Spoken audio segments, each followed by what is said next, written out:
प्रयागराज के कुंभ में हम लोग गए हुए थे। वहां पे हमारी परम धर्म संसद लगी हुई थी। परम धर्म संसद में सनातन धर्म के अनेक विषयों पर विचार किया जाता था और वो विचार करने के लिए प्रश्न सनातन धर्म के लोग ही उठाते थे। तो एक दिन हमारे सामने एक प्रश्न आया, लोगों ने उठाया। एक क्लिप हमको जनता की ओर से भेजी गई। वो भारत के संसद भवन की क्लिप थी। उसमें राहुल गांधी जी खड़े होकर के बोलते दिखाई दे रहे और फिर हम लोगों ने उसको सुना। उसमें वो कह रहे थे, कोई बलात्कार पीड़ित के बारे में चर्चा हो रही। कह रहे थे कि जो जिसके साथ बलात्कार हुआ है वो घर के अंदर बंद रहने के लिए मजबूर है और जो बलात्कारी हैं वो खुलेआम घूम रहे हैं। तो ये बात हम लोगों को अच्छी लगी कि कम से कम पीड़िता के पक्ष में कोई खड़ा हो रहा है। लेकिन हमने पूछा, भाई ये क्लिप किस लिए दिया? उन्होंने कहा कि और आगे देखो। तो उन्होंने अपना भाषण देते समय फिर आगे कहा, ऐसे उंगली उठा करके कहा कि ये हमारे संविधान में लिखा है? नहीं लिखा है, ये तुम्हारी किताब में लिखा है। तो हम लोगों को उत्सुकता हुई इतना सुनकर कि ये किसकी किताब में लिखा है कि बलात्कारी को संरक्षण दो। संविधान में तो नहीं लिखा है, बिल्कुल ठीक है, लेकिन बाकी कौन सी ऐसी किताब है जिसमें कहा गया है कि बलात्कारी को संरक्षण मिलना चाहिए? फिर उन्होंने आगे कहा, उंगली उठा करके, कि ये तुम्हारी किताब में लिखा है, मनुस्मृति में लिखा है।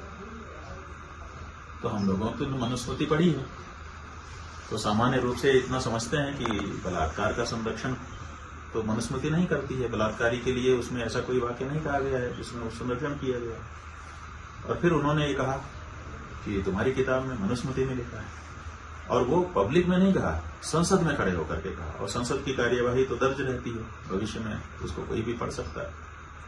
तो हम लोगों ने उनको विचार किया कि भाई ये पूछा जाना चाहिए राहुल गांधी से कि मनुस्मृति में बलात्कारी को संरक्षण दिया जाए, ऐसा कहाँ लिखा है? और बलात्कार जो पीड़ित हो व्यक्ति उसके प्रति हमदर्दी न रखी जाए, ऐसा कहाँ लिखा है? अगर ऐसा कहीं लिखा है तो आप उसको हमको दिखाइए।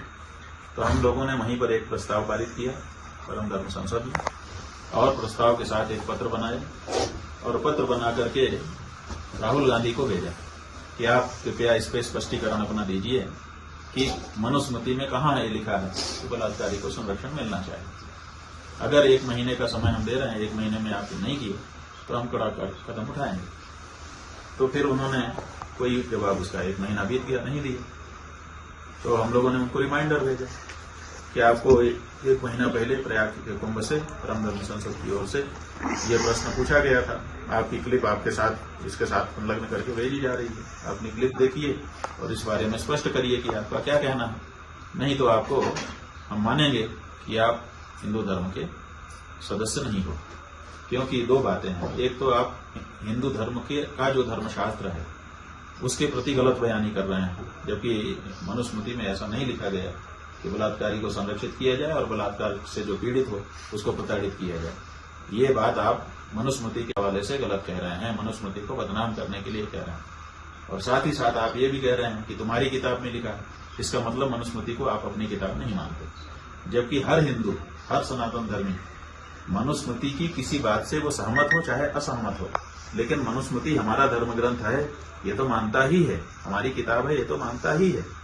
तो आप इसका मतलब हिंदू नहीं हो, क्योंकि आप मनुस्मृति को अपना ग्रंथ नहीं कह रहे हो, तुम्हारी किताब में लिखा है। तो आप ये कहिए, नहीं तो आपको हिंदू धर्म से बहिष्कृत घोषित किया जाएगा।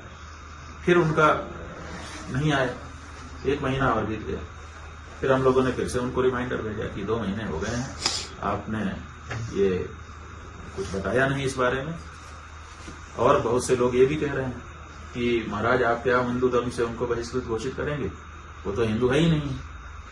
तो हमने कहा कि और आपकी बात से भी यही लगता है कि आप कहते हो कि ये आपकी किताब में लिखा है, माने हमारी किताब आप मानते ही नहीं हो उसको।